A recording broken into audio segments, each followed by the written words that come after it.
Hello, it's Wednesday, it's noontime, and you are here, and we're so glad. My name is Tim, and I'm in the studio today with my good friend Chris. We're going to talk about the 4 horsemen of the apocalypse, the 7 seals of judgment. I hope you're ready for this. I am. And guess what? Today, we have a live studio audience. And I have these little cheat things here. All right, this is the deep end.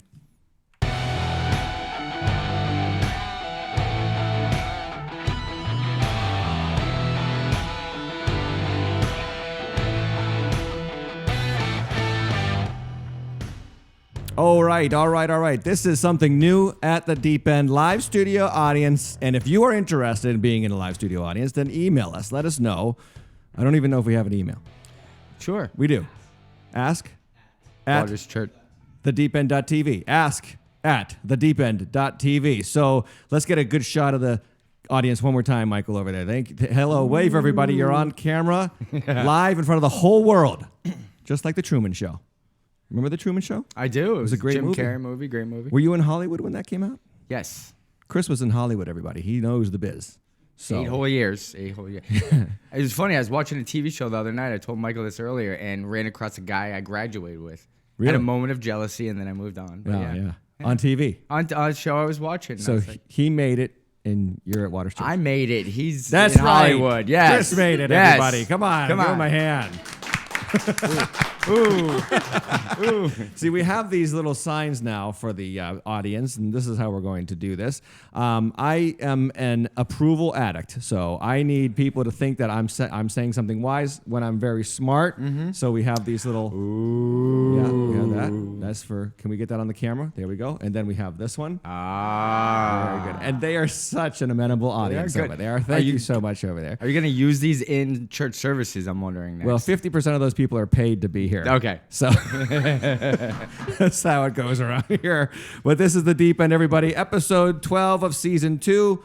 And we are in the book of Revelation, chapter 6. Now, what we asked the studio audience to do was pre-read Revelation, chapter 6. I'm hoping that you did that. Did you do that? Yeah? Some of you, some confident nods, a few just blank stares. That's okay. We're going to just go through that. But we want to talk about the news first. So what's in the news? Chris McEwen, tell us. The news. Oh, okay. Interestingly enough, Alexandra Ocasio-Cortez is... You butchered that name. I tried. Alexandria Ocasio-Cortez. Who is what? Who is she? She's the youngest new Democratic superstar and pretty much a socialist. U.S. Congressman. U.S. Let's be nonpartisan here. I'm nonpartisan. Yeah, definitely. Okay. And biased. Unbiased, yes. Unbiased reporting. Unbiased, not biased. Chris McEwen over here. All right, so she made 2 alarming comments yesterday. Yes. Just yesterday. Okay. One was it's immoral to have billionaires when some don't have health care. Okay. She actually said it's immoral to have billionaires when some people in Arkansas still have ringworm. And I didn't know that was a problem. Ringworm. Ringworm in Arkansas. Only in Arkansas? Or is that a global She problem? cited Arkansas, so I'm going to go with Cortez on this one. By the way, how do you get ringworm? I didn't even know that was still a thing. We have vaccines for it, so it means you're not getting... She's basically saying we need vaccines. health care for everybody. Health care, okay. Yes. But in the same sentence, she said, well, not all billionaires are bad. Yes, because I saw this. She likes Warren Buffett. Warren Buffett and Bill Gates she likes. Who also happen to be Democratic donors. And that's why she likes them. As a convenient little exemption to the rule there. So okay. As long as you are her friend, then it's okay to be a billionaire. All right. And what then, else? Well, she also said that, what was this other one? It was, the world will end in 12 years if we don't address climate change. Yes, I read this one too. 12 years. Now, this was a report in October as well from the UN. The UN reported that we have 12 years left. Correct. And, it was just funny how she responded because she responded like a millennial. She's like, and the younger generation is looking up to us, and we're like, well, I don't know, the world's going to end in 12 years if we don't do something about it. Well, I just heard about this now. I mean, I'm not saying, who cares? I'm concerned. You are concerned? I am. Let's do something about it. Well, what about when Al Gore said just 10 years ago that New York would be underwater by 2015? It's 2019. It's 2019 now, yeah. And it's not underwater. It's not underwater yet. So, and that's under hashtag useful climate idiots. The good news about climate change is that you can always just change the news. Change it, right? Because when I remember it started, it was global warming. Yeah. And that didn't fit wide enough. Then the climate cooled, and now it's going to be climate change, right? Yes. So now, whatever. And I read these articles too. There's a couple of articles out there from an October report.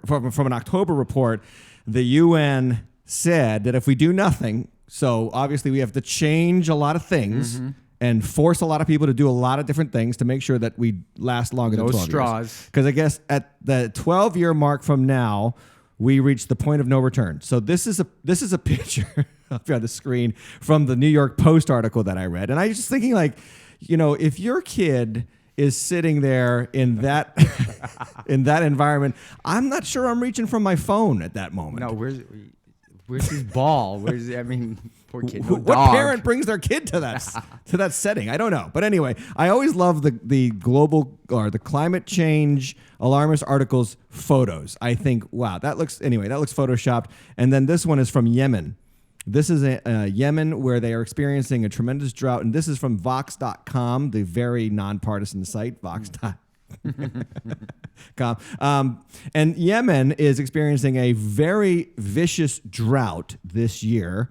And they're saying this is proof that there is such a thing as climate change. And if we don't do something, places like Yemen here will struggle. Now, what they don't report about Yemen, and there's always another side to the story with these kind of things. Of course. Yemen, for people who don't know, is one of the most dangerous nations on earth for non-Muslims. People don't know this. Yeah, I didn't. It is a Muslim country. Sharia law is state-sanctioned law. Right. Which, by the way, those of you who are unfamiliar with Sharia law, that actually provides the opportunity for a husband to beat his wife into submission. Right. So this is Yemen, where there's a drought. And also, it's also one of the worst countries for Christians. Christians are repeatedly... if you convert from Islam to Christianity in Yemen, you might die. Yeah. And this is state-sanctioned death. Wow. And you don't have the economic freedoms. You don't have the personal freedoms of Muslims if you are a convert from Islam to Christianity. These are the countries where droughts are happening. And I'm just, sometimes you think this is why you need to get a different perspective and come to church, because maybe God might be bringing a little bit of judgment on a nation that constantly hurts his people. Yeah. I don't know. That's just like my thought. Yeah. I'm not saying that that's, from Sinai or anything. Sure. But I'm saying that maybe that there's a reason why countries that continuously persecute Christians also experience a lot of economic instability. Yeah.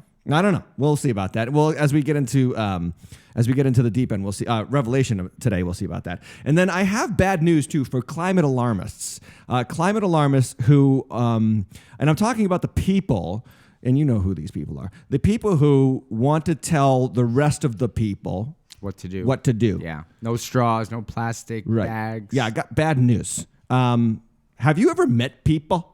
Because yeah, good luck. They don't like being told what to do. Mm-hmm. They don't. In fact, if there's anybody that knows that people don't like being told what to do, it's God.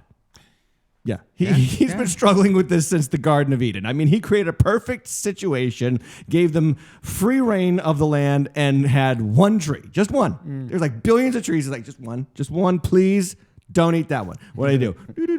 Like children to the hot stove. I need to touch it. He said no, so therefore I must touch. Right. And it's like these climate alarmists, they don't get it. When you try to tell people what to do, you get a lot of kickback from people because they don't like being told what to do. And Jesus knows this more than anyone. I mean, he was God in the flesh, and he came and told people what to do, and what did they do with him? They killed him. Right. And I'm thinking about this too because...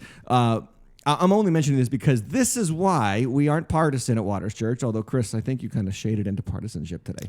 Just a little bit. I tend to do that. Just a little bit. I don't know. Studio audience, I don't know if you agree. Just a little bit anyway. Little forgiveness over there. It's all right. We still love you. Okay. Yeah, we still love you, Chris. Okay. Thank you. It's okay. But I was thinking about this because we are not partisan and political in this church. We preach the gospel because the gospel changes the heart, which changes the will, which helps people to do what they normally wouldn't want to do, right? That's the message of Jesus. That's what Jesus came to do. He said, make the tree good and the fruit will be good. Otherwise, you're fighting an uphill battle against this sinful condition of mankind, which is stubborn. Stubborn. I said this on Sunday at our church. You know, you just have to have a child to realize that, you know, by nature, people do not do what they're supposed to do. So, all right. Anyway, say I have a hypothetical. This is the third news item we want to talk about today is say you were a business owner and your business is to make money in business. At the end of the day, that's really what it is, to make a product and make money and to feed your family. And say you're a business owner and the largest venue of sports is coming right in front of your store for 8 hours on one day. Sure. What's the smart thing to do if you're that business owner? To stay open. Stay open. Yeah. Right. Open your doors and serve the make millions money. of hundreds of thousands of people that could be coming to your door. Definitely. Well, guess what? Super Bowl Sunday is coming, and our beloved New England Patriots are in the Super Bowl. Excited. Oh, we're excited. Well trained. Yes. The New England Patriots, America's team, everybody. We have taken over from the Cowboys. Oh, yeah. Nine Super Bowls? 11 in total. Okay. Nine for with Brady. Belichick and Brady. Wow. The Killer Bees. Ooh, is early. Take that, was good. Kansas City fans. Take Yes. that. Yeah. All right. You thought you had something, but not so fast. Anyway. Partisanship over here. The Super Bowl is in Atlanta. Atlanta is the home of Chick-fil-A.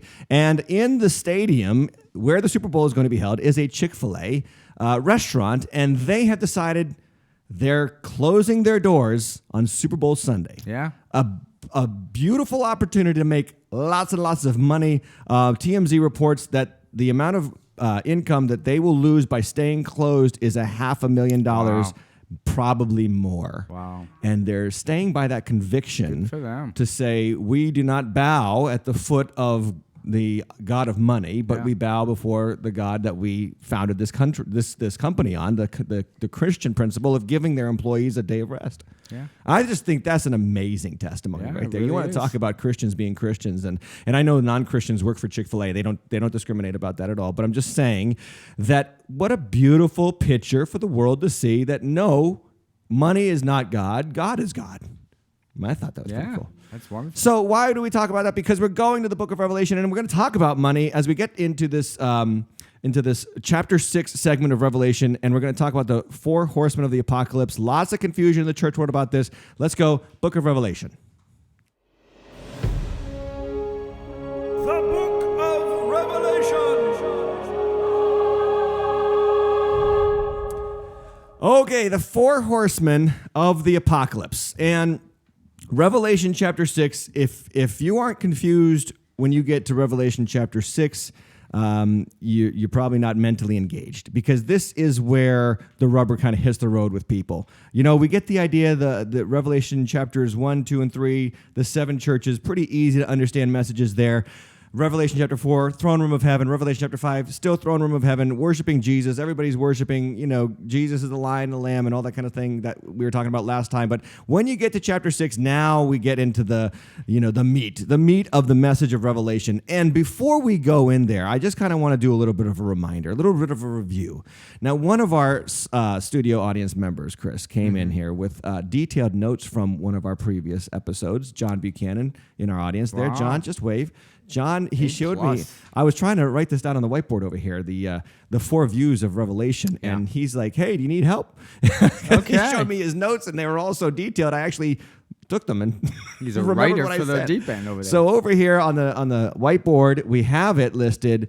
What are the 4 views of Revelation? And these are pretty much historically throughout Christianity, this is the 4 views that people have interpreted Revelation through. So we have the preterist view of Revelation, which means that the whole book is just talking about nothing past AD 70. Why AD 70? Because in AD 70, the fall of Jerusalem happens. The Romans go in, they burn everybody pretty much. They starve the city out, then they burn everybody alive, and then they just pillage the whole city, and is destroyed up until as recently as the last century.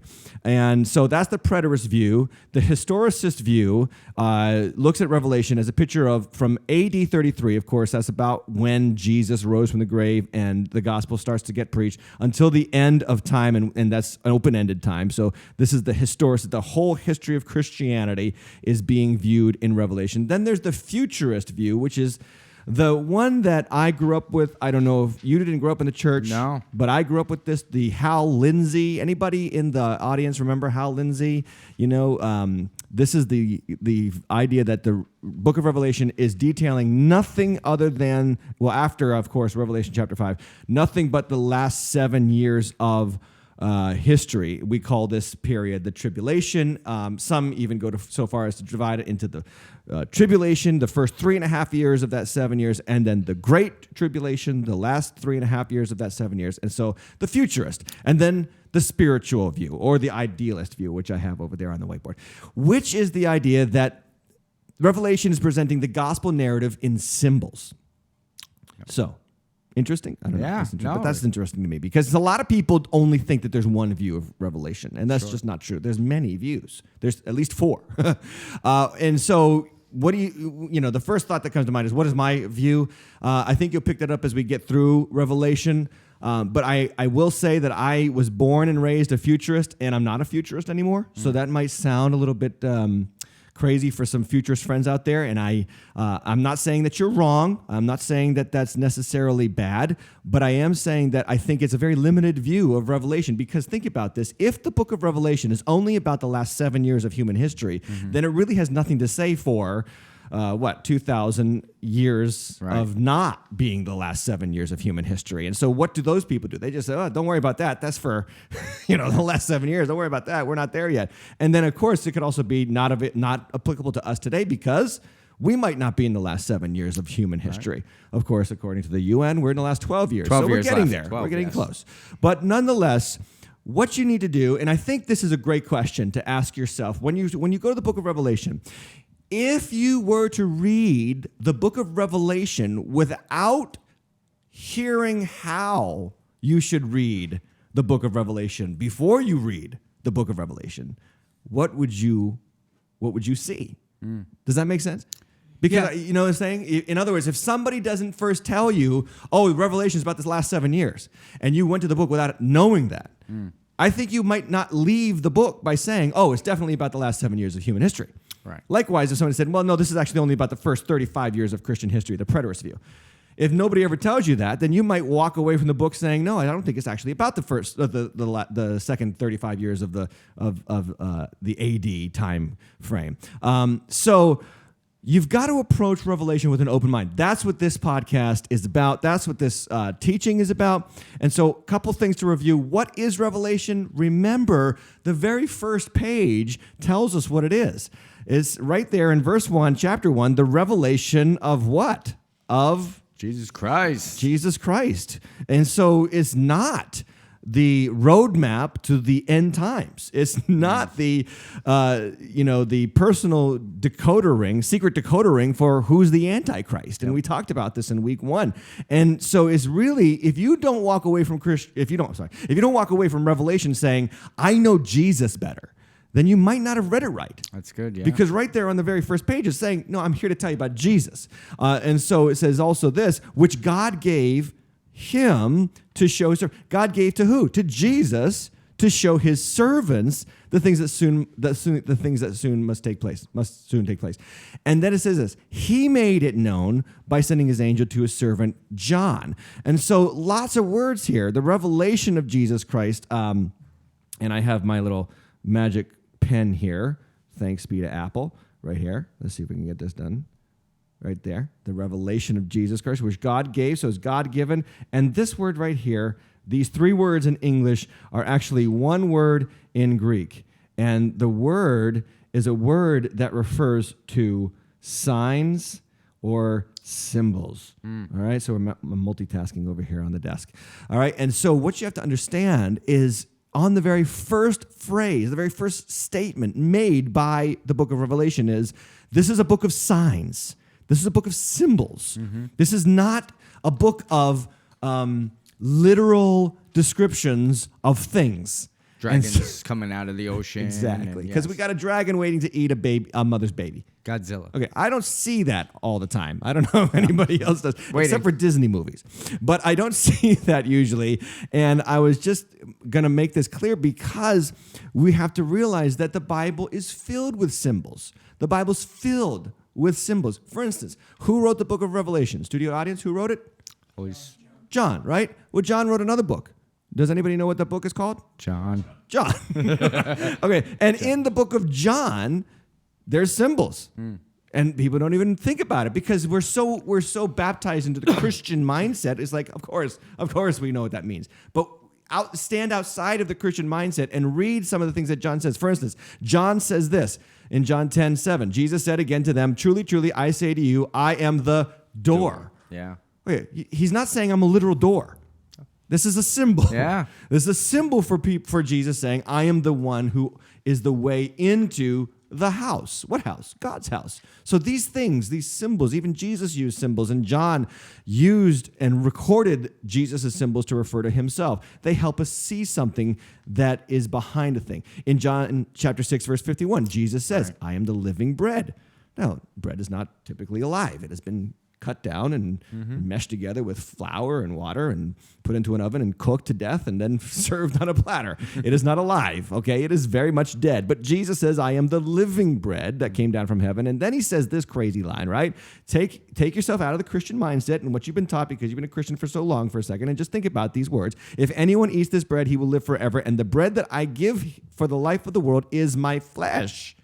And in fact, when Jesus first said this is when many people walk away from Jesus because they say this teaching is hard. Hard saying, yeah. You're talking about cannibalism. Yeah. I mean, think about the reality here is that in the first century, the early church was accused by Romans for being three things. Actually, the kind of three funny things. Number one, they were accused of being atheists. The early church was accused of being atheists by the Roman world because they didn't believe in the Roman gods, and so they said, "Well, you don't believe in the real gods because you don't believe in our gods, so you're atheist." Secondly, they were accused of being incestuous, and the reason there was because they called everybody brother and sister, right? And then they were marrying each other, Yep. And so the whole church is like the Roman world's looking at them like these are a bunch of weirdos. They're marrying their sisters. What's going on over here? Incestuous Christians. What a bunch of freaks! And then they also accused them of being cannibals. Because when they gathered together, they said we were eating the body of our Lord. And so they accused the church of being cannibals. But what were they unaware of? They were unaware of what? Symbolism. Symbols, yeah. The symbolism of the message. And so you have to realize that when you go to the book of Revelation, the symbols are there to point you to something that is actually really there. And remember that I said this about Revelation. It's good to remember these things as we get into the apocalypse. Revelation is about what is most real. And so you deal with, tangible things, flesh and blood. You deal with material and matter and space and time. But Revelation is about what is behind those things. And so the more that you are aware of what's behind what you see as a Christian, the more stable you are, the more rooted and grounded you are, the less thrown off course because of what you see in the world you are, because you know what's really going on, not just what you hear is going on. So before we look ahead to the book of Revelation chapter 6, we're going to look back. And here's what we're going to look at. We're going to look at the fact that true worship always has caused friction. Now remember Revelation chapter 4, throne room of heaven. What's happening there? Worship, yeah. Lots and lots of worship. Everybody's worshiping God the Father, Revelation chapter 4. Then Revelation chapter 5, it talks about Jesus, the Lion of the tribe of Judah, who, when John turns and looks, he sees a lamb looking like it was slain. And then it talks about the fact that he redeemed people from every tribe, nation, and tongue for himself to be a kingdom and priest. And then they worship Jesus. So they worship God the Father, and they worship Jesus and the seven spirits before the throne, the Holy Spirit, so on and so forth. And what you see encapsulating heaven is worship. And now, I also said that Revelation is the unveiling as heaven invades earth. The number 3, the number for heaven, invading earth, the number 4. 3 plus 4 equals 7, the number that is key to the book of Revelation. So as heaven, worship, invades earth, 4, that you get the completion of God's work in the earth, and worship happens. How does worship happen? Worship happens when God changes a human heart and people celebrate who he is because he has changed them. He has transformed them. How many of our baptism testimonies, that's the story that we see. So many. Their hearts are changed. Their lives are changed. They're happy. They want to be. They don't have to go to church. Like if you have to go to church, you're religious. If you want to go to church, there's a good chance you're saved. Right? Amen. If you have to go to church, if somebody has to drag you there, kicking and screaming, you probably have not yet received the grace of the Lord Jesus Christ and the heart change that he brings. But if you love to go to church and you want to be there, good chance you got saved. God touched your heart, changed you, and made you a worshiper. And what happens with worship, and we know this from the beginning of time, true worship of God has always created friction between those who worship him and those who don't. Where does this happen first? Guess where it happens? In the garden. 4 chapters in. 4 chapters in, we get these two guys, right? Cain and Abel. Cain and Abel, yeah. Right? And what happens? Cain and Abel. Sorry, hold on a second. Let me skip ahead. Cain and Abel. Abel brings the firstborn of his flocks to God. And it says this, the Lord had regard for Abel and his offering, but for Cain and his offering, Cain who brought in the course of time, that's the biblical way of saying when he got around to it. Yeah. Cain brought some of the fruit of the ground to the Lord, but Abel brought a lifeblood offering, a lamb, so to speak. And so Abel's offering proclaims the final offering, Jesus, lifeblood, but Cain's offering is the fruit of the ground in the course of time. And so God regards Abel's offering, his worship, and he doesn't regard Cain's offering. And so what happens? Cain gets angry. Cain gets angry at who? He gets angry at God, but ultimately he takes it out on who? He takes it out on Abel. Brother, yeah. And then he kills Abel. Okay, so now this is the very first thing that happens after the fall. And it's an incredible thing because it's telling us about how the world is going to unfold because of sin. Yeah. And here's what's going to happen. Throughout the course of history, here's what's going to happen. God is going to touch hearts. People are going to come to him and worship him. And those who do not respond to God and those who do not want to do life on God's terms, they are going to hate those who do. Yeah. And this has been happening from the foundations of humankind. And so it causes friction. True worship to this day causes friction between three kinds of people, the believer and the unbeliever, because the unbeliever looks at Christians and says, you guys are crazy. Don't take that stuff so seriously. What's wrong with you?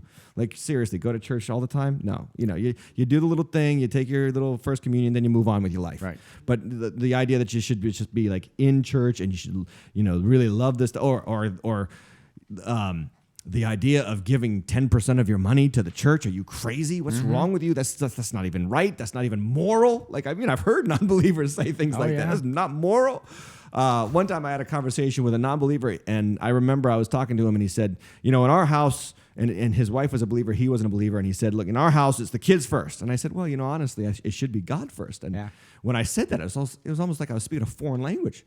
I was like, what are you talking about? God first. The kids first. The kids are God. God when you get around to it. But the kids, all about the kids. I'm like, hey, man, those kids are going to be in your house for 18 years. And then they're going to be gone. Or 20 years. Or today is like 30 years. But eventually they're going to be gone. So hopefully they're going to be gone, right? But anyway, the idea here, though, is that there's going to be friction between the believer and the unbeliever. Secondly, there's going to be friction between the believer and the state. Yeah. Why? And nobody ever puts this together. The reason why the state has typically... Not in this country, so far so good. Knock on Formica. It might be changing, but not so. Right, there's wood.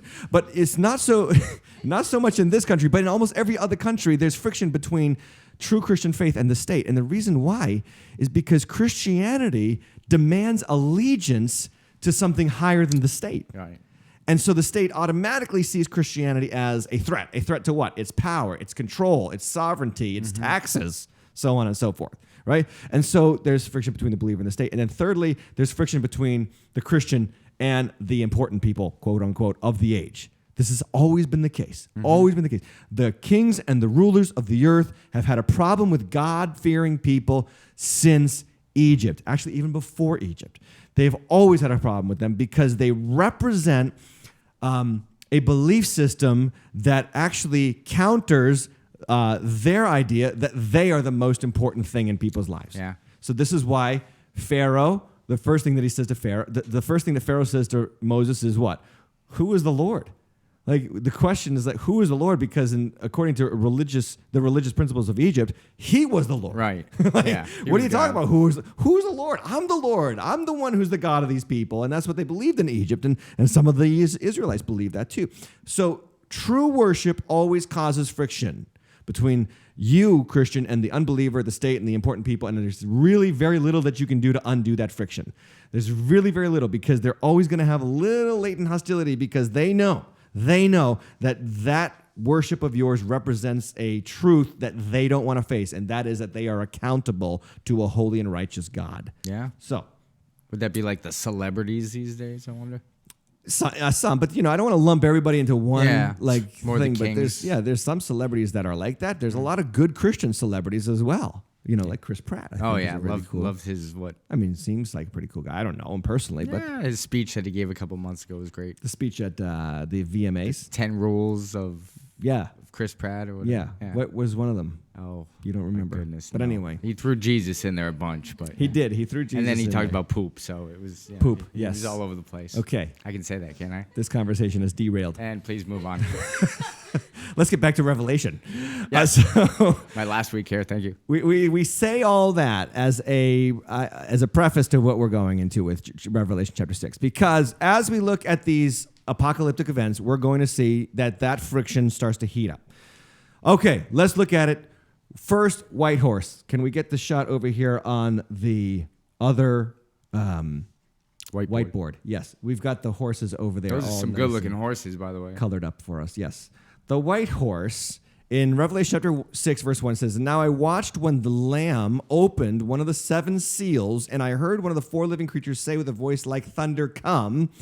And I looked, and behold, a white horse, and his rider had a bow, and a crown was given to him, and he came out conquering and to conquer." Okay, let's run down the views of these horses. Okay, so if we go to the preterist view, AD 70, before AD 70, this is not necessarily a bad horse. First off, and pretty much all the views see this, the horse is white. Right. The rider of the horse has a crown, and he has a bow. And he comes out conquering and to conquer. And so actually the preterist views this as the Roman Emperor Nerva, who was a Cretan, and they were known for their bows and arrows, their archers, I guess. And he actually was a Roman emperor during a time in which Christianity exploded across the Roman world. Right, yeah. Now, the future, and by the way, the historicist agrees there. So that white horse is Jesus' gospel going at Jesus, the crowned white horse rider, is going out in the world, and he is making commerce. He is conquering, and he comes to conquer. Now, that is an image that is strange when you consider Christianity, like to be conquered by Jesus. And a lot of people don't get that. Yeah. They think, oh, I've come to Jesus. But think about it. What do we say when we come to Jesus? A lot of people say this. They say, I Surrendered. Yeah. Surrendered my life Right. to Jesus Christ. Surrender is a war term. Yeah. I give up. Yeah. Right? And think about this. When we worship, what are we doing? Putting the hands up. We're raising our Surrendering, hands. yeah. Paul says, I want men with holy hands lifted up everywhere.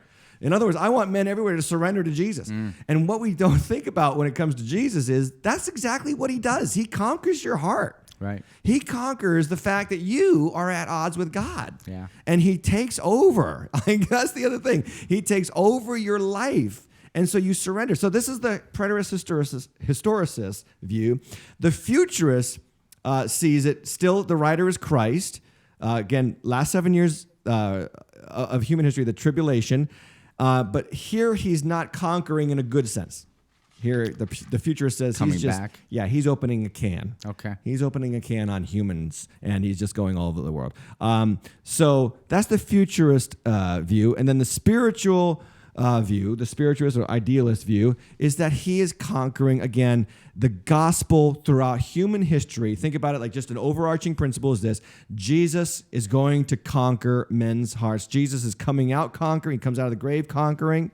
And then he comes to conquer men's hearts and bring them into a right relationship with his Father. Yeah. Excuse me. And so that's the first horse of the apocalypse. Now, that leads to the second horse of the apocalypse. So here we go with verse 3. And in verse 3 it says this: "When he opened the second seal, I heard the second living creature say, 'Come,' and out came another horse.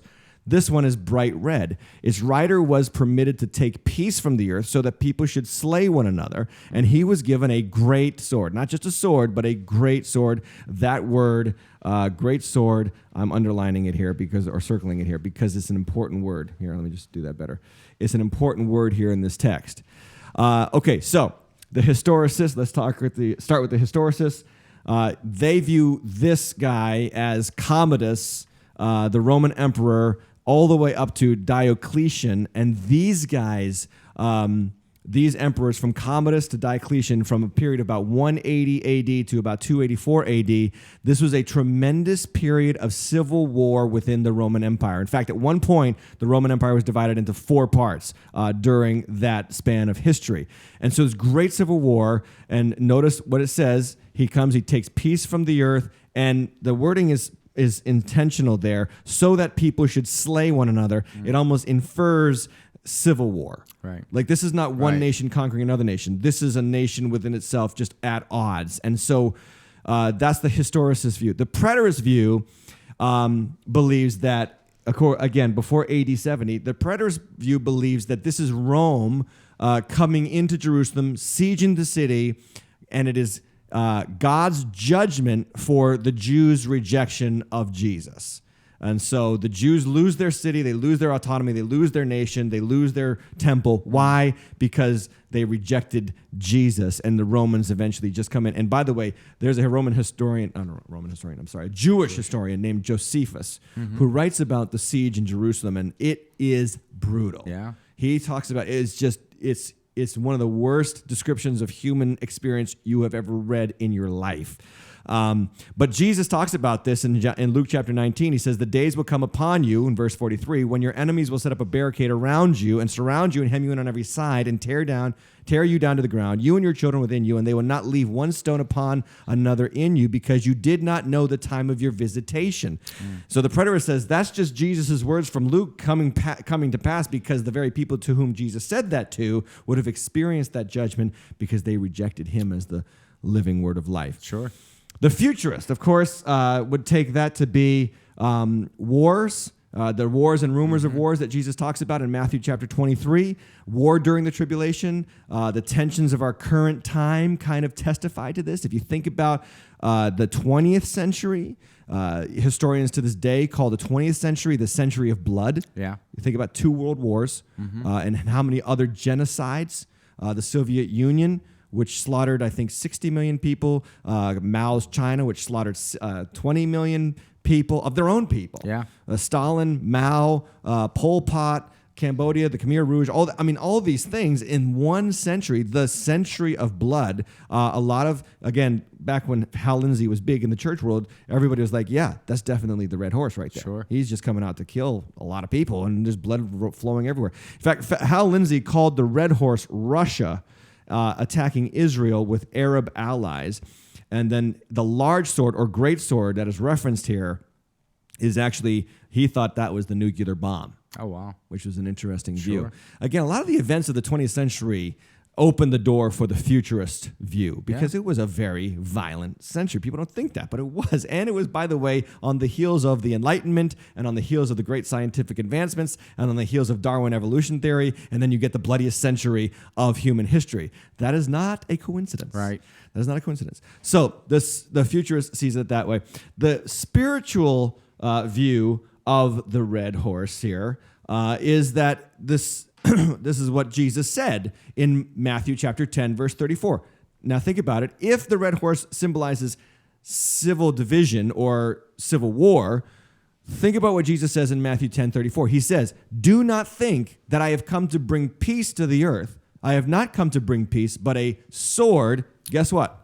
Same Greek word here for sword as in Revelation chapter 6, verse 4. It's Jesus' sword. And by the way, why do I say the same Greek word? Because in the sword of the Spirit, which is Ephesians chapter 6, the armor of God, sword of the Spirit, right? Yep. The word there is for a small sword. Okay. But in Matthew 10:34 and here in Revelation 6:4, large sword.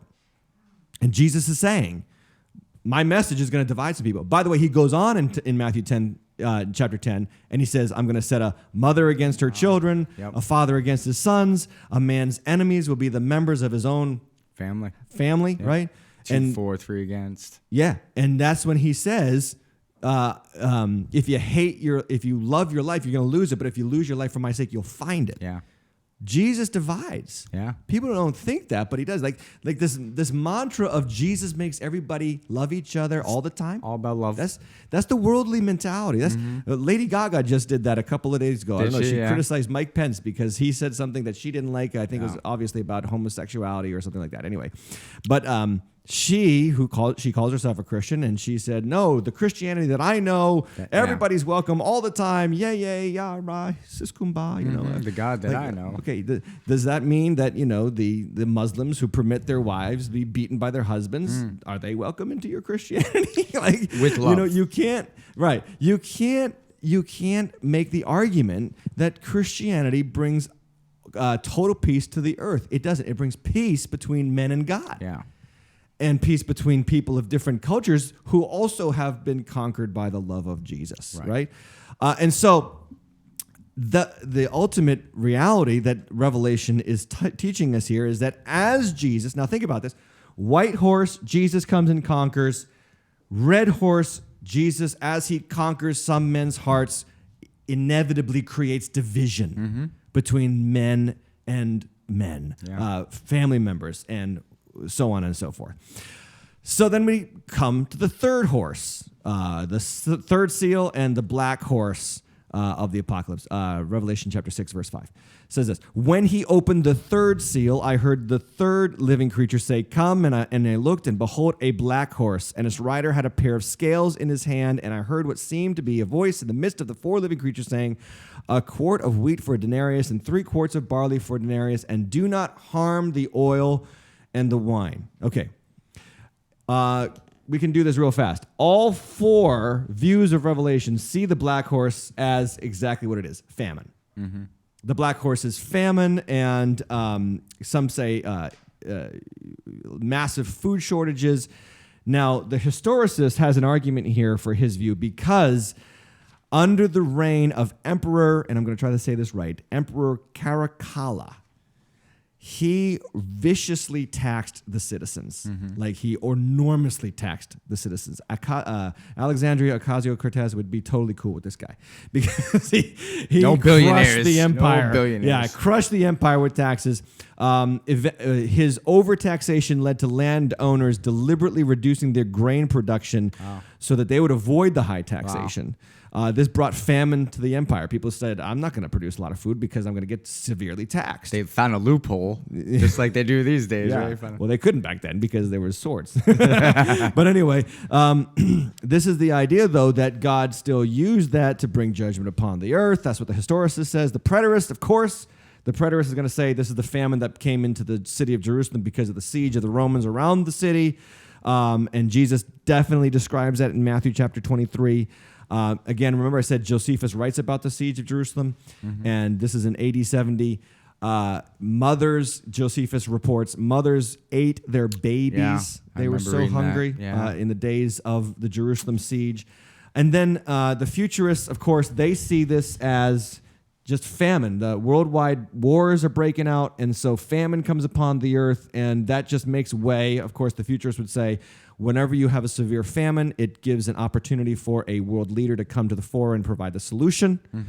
And I would say that there was an argument made by Bill Maher. This is a funny thing. Oh, boy. Bill Maher, a couple of months ago, said, I am hoping for a national recession, so that Trump gets voted out of office. Right. So that we can get the dictator out of office, give us a recession. But history proves the opposite. Yeah. History proves that it's usually in global recessions when a dictator comes and takes over a country.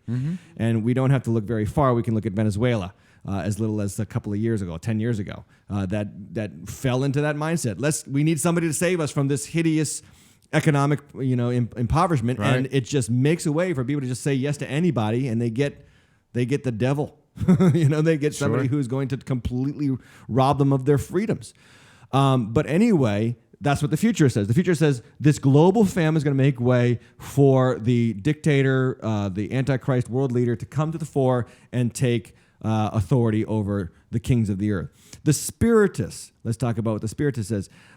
Spiritists, again, is an idealist view that whenever God is rejected and his people are harmed, because of the civil war between believers and unbelievers. Remember the friction? Believers always have friction with unbelievers. And because there's going to be war on the saints, and by the way, let's backtrack a little bit. In regards to that friction between believers and unbelievers, believers are never called to be the aggressor. Right.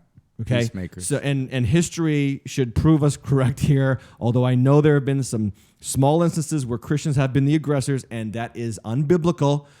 The biblical response to that aggression is Christians do not respond. They do not retaliate viciously. They do not repay evil for evil, right, as the scripture teaches us.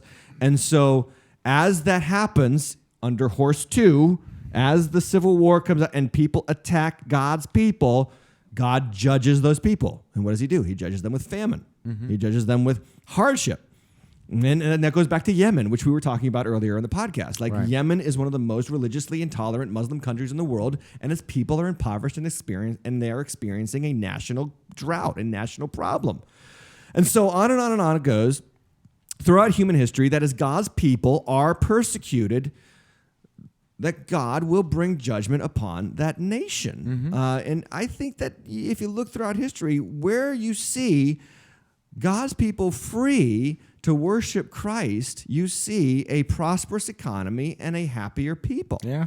You can look at Europe over the last 400 years. You can look at our country, this great country. People say, what's the secret to this great country? This great country's secret is the freedom of Christians to worship and spread the gospel of Jesus. Right. Where you have the gospel of Jesus spread, you have more generosity, you have more kindness, you have more forgiveness, you have more patience, because the Holy Spirit comes in and does a work in people's hearts. Yeah. And so the Spirit just looks at this and says, the black famine horse is a judgment of God upon nations that oppress God's people. By the way, let me just make a point to you about this. Famine comes to nations as a judgment of God. Mm-hmm. This is why Jesus spent so much time talking about greed and money. And he did. He talked about it all the time. Yeah. He said, beware, watch out, be on your guard against all manner of grief. And the reason why, and I'm fully convinced of this, the reason why Jesus spends so much time teaching his disciples to watch out for greed is for those seasons when famine comes upon the earth where they live, so that they will learn not to freak out, right. They will learn not to serve the gods of money, and they will trust him in the hardship, and to know that man does not live on bread alone, but on every word that proceeds from the mouth of God. Right? Yeah.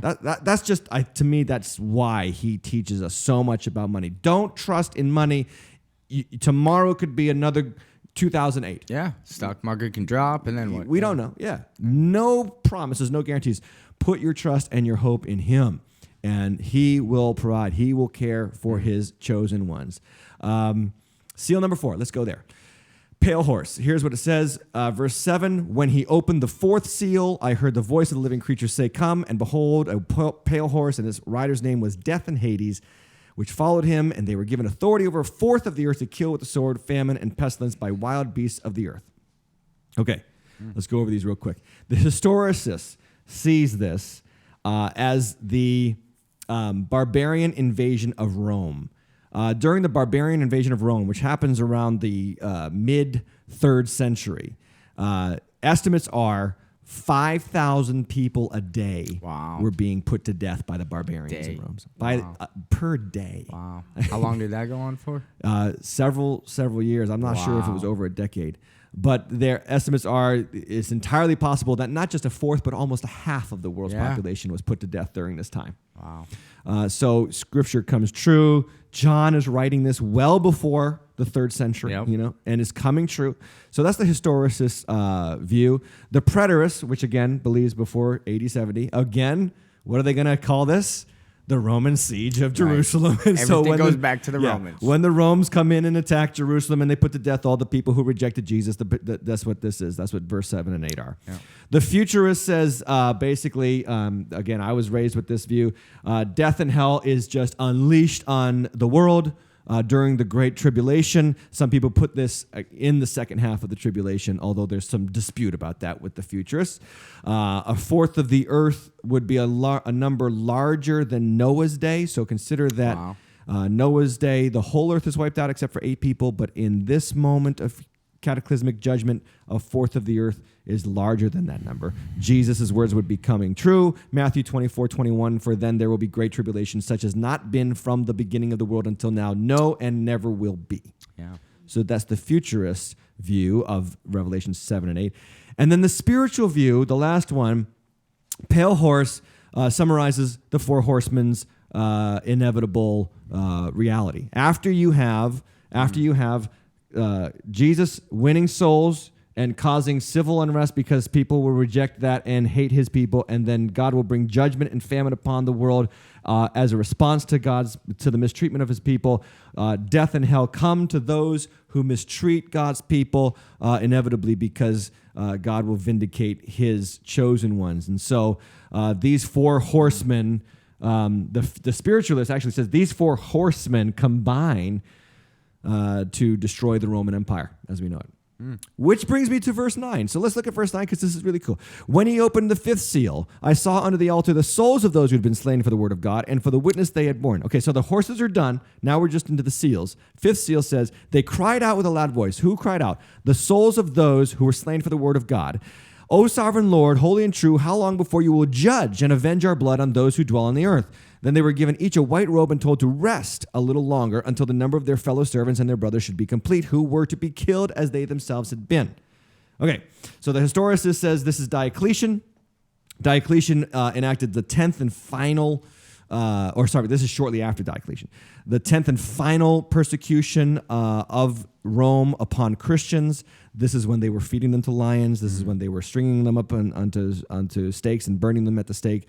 This is when it was Roman sport to watch Christians being eaten alive in the Colosseum. Yeah.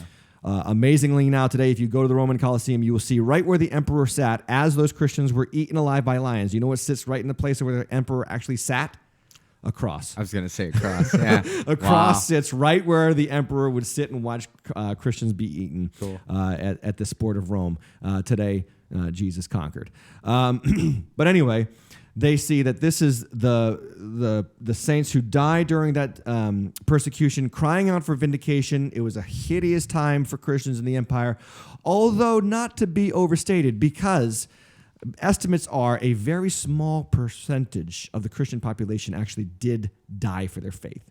Even though they were brutal tactics, brutal regime. They were, obviously, again, thrown to lions, eaten alive, burned alive, all that kind of stuff. Okay. Very small percentage actually did die, but they were economically persecuted. They were socially persecuted, so on and so forth. So that's what the historicist sees here. The preterist says that these, again, are the Christians who died under Jewish persecution in the early days of the church. Remember, Paul was a persecutor of the church. Yep. And just because Paul converts, don't think for 1 second that persecution in the name of the Jewish faith against Christians stopped with Paul. It definitely went on further, and many Christians were ostracized by their Jewish brothers. Now, remember, this was a Jewish conflict. For the first 10 years of Christianity, it was all Jews, and so Jews who were converting to Christ were oftentimes mistreated by the Jews who were not converted to Christ. And so the destruction of Jerusalem, again, AD 70, would have been vindication of those who suffered at the hands of Jewish believers, non-believers. The futurist says that these are the souls of the faithful witnesses killed for the cause of Christ during the tribulation. Dispensationalists see this as a time after the rapture, and so on and so forth. The spiritualist says these are the souls who have died throughout human history for the cause of Christ. These are all the martyrs of God from Stephen until whoever just most recently died in China or in India right now. And they are calling out for vindication, and they are told, wait a little longer. White robe, obviously, you're thinking they're already in heaven in the presence of the Lord. Wait a little longer. Rest. Rest refers to our death and our sleep in Christ until our bodies is resurrected. And there's still more to die for the faith until Jesus comes again. So that's the fifth seal. Last seal we're going to deal with today is number 6, and let's just take a look at this. This is really cool. Verse 12. When he opened the sixth seal, I looked and behold, there was a great earthquake. Now remember I said, Revelation is about symbols. No more is that important than right here. because watch what happens. There was a great earthquake, and the sun became black as sackcloth. The moon became like blood. The stars of the sky fell to the earth as a fig tree sheds its winter fruit when shaken by a gale. The sky vanished like a scroll that is being rolled up, and every mountain and island was removed from its place. Then the kings of the earth and the great ones and the generals and the rich and the powerful and everyone, slave and free, hid themselves in caves and among the rocks and the mountains, calling to the mountains and rocks, saying, fall on us and hide us from the face of him who is seated on the throne and from the wrath of the Lamb, for the great day of their wrath has come, and who can stand? Okay. Symbols. A lot of symbols. What, the sky? Yeah. Let's talk about, first we're going to go with the futurist, because the futurist says, this is what it is. This is literally what it is. And so literally there's a huge earthquake. Literally the stars of the sky fall to the earth. Literally the sky is rolled up like a scroll. And that's the futurist view. Literally what's happening here, as being said, is literally happening. By the way, there's another blood moon on the way. Does anybody know that? Oh, another one coming around the big corner? News in the Christian news sector. Another blood moon, and guess what? Another pastor is saying, this is This a is sign. it. This is it. So Yep. like every time we get a blood moon. It's coming back. So anyway, there it is. Moon becomes like blood. And they believe that this is a literal experience that will happen. The historicists and the preterists and the spiritualists, okay, I'm going to really summarize all this real quick, are pretty much in the same camp. Symbols. Yeah. Because if you are to interpret the symbols of Revelation properly, question, where should you go to find out what those same symbols referred to in other places? Where? The Bible? Yeah. The rest of the Bible. Sure. What happened when Jesus was on the cross? Some of those things, right? Some of those things happened. Yeah. But in the Old Testament, which contained apocalyptic literature, Right. in Isaiah, in Ezekiel, in Daniel, guess who they refer to as the sun, the moon, the stars? World leaders. Right. Nebuchadnezzar Ooh, was called the star. The king of Tyre in Isaiah 38, I believe, or Isaiah 14, one of the two, says he was the son of the morning. Obviously, a dual reference to the king of Tyre and Satan. We believe that scripturally is accurate. The son of the morning. I already said Pharaoh considered himself the son of God, and he referred to himself as the son. He was the incarnate, the sun in the sky. He was the incarnation of the sun. And so when you read this, now think about this. When you think about the fact that God is using these symbols of creation to refer to people in powerful positions, read it again. There's a great earthquake. There's a great earthquake. Why? Because Jesus comes to conquer. He divides famine, death and hell and judgment. Guess what happens to nations when that stuff happens? They get shaken. The things on which they stand starts to quake. The political status quo starts to shake. Like you think about America is America, but it wasn't always America. It was a colony of Britain. Right. But because of the Declaration of Independence and because of a lot of writings of Christians who were part of the founding of this country, it unearthed or it upended the hold of Britain on this country. Yeah. And you can go back before that, and you can go back before Britain was Britain, back before Rome was Rome. Wherever the gospel, think about this is so cool. Wherever the gospel has been preached, those four horses have ridden out into that nation. Those four things have happened. And there's a political upheaval. And suddenly people are not friendly with the state. And suddenly the state, nowhere is this more historically accurate than in Rome itself. Because shortly after the pale horse of death in Hades, and Diocletian, who enacts the greatest persecution of Christians in Roman history, the next emperor is Constantine. And Constantine looks at the Roman Empire and says, I can't stop these Christians from growing. And I need to fight this war. So I got an idea. I'm going to become a Christian and give them legal status so that they can help me win this war. I mean, let's be honest. That's what it was. It was a political calculation for Constantine. Sure. Was he devout Christian? We don't know. He was an Arian, so he probably wasn't a devout Christian. But nonetheless, the point that I'm making is it upends the political status quo of a country. And this is what the gospel does. The gospel, and I said this in week 1 of this talk, the gospel is a political statement. It's just not a right wing, left wing statement. It's a statement that undergirds both wings, upends and uproots both wings to say, hey, you on the right, your money is not your money. And you on the left, your body is not your body. Right. You know, there's an undercutting of the political status quo when the gospel is preached, which is why the Bible begins with Cain killing Abel as a result of sin. That's always going to be the case. And so now think about this. If you read that text as if this is referring to the Roman emperor and the Senate and all the powerful structures and people throughout human history in nations that have persecuted Christians, think about this now. The stars of the sky fell to the earth. What happens to all great rulers? Guess what? They all die. Yeah. They all fall to the earth. Yeah. Right? As a fig tree sheds its winter fruit, think about winter as a picture of death. Right? The sky vanished like a scroll. The sky is a symbol of an atmosphere, a political atmosphere. It just vanishes like a scroll being rolled up. Mountains and islands, every single one removed. All kinds of laws are changed. All kinds of standards, all kinds of morals are upended and changed because of Christianity's influence. The kings of the earth. Now look at verse 15. The kings of the earth. So it goes right from the symbols of the creation, stars, sun, moon, to verse 15, the kings of the earth, the great ones, the generals, rich, powerful, everyone slave and free, hid themselves and said, fallen. They wanted to just die. They were just like, oh my gosh, this is we can't take this anymore. And countless kings and countless dictators and leaders and regimes have fallen on their sword because of Christianity's influence throughout human history. I just think that's cool. We need an awe moment. It all, cause yeah. Ooh. There we go. Thank you so much, loving audience over here. I think I might have changed my mind during this podcast a little bit. Well, that's the question I have for you. What would you say? What am I? Do you? I know what you are. Can you guys kind of pick up which one I am? Which one am I? I know. What do you think, Chris? Let's start with you. Well, I don't want to ruin it because I know. Okay. What do you? I know. Does anybody want to?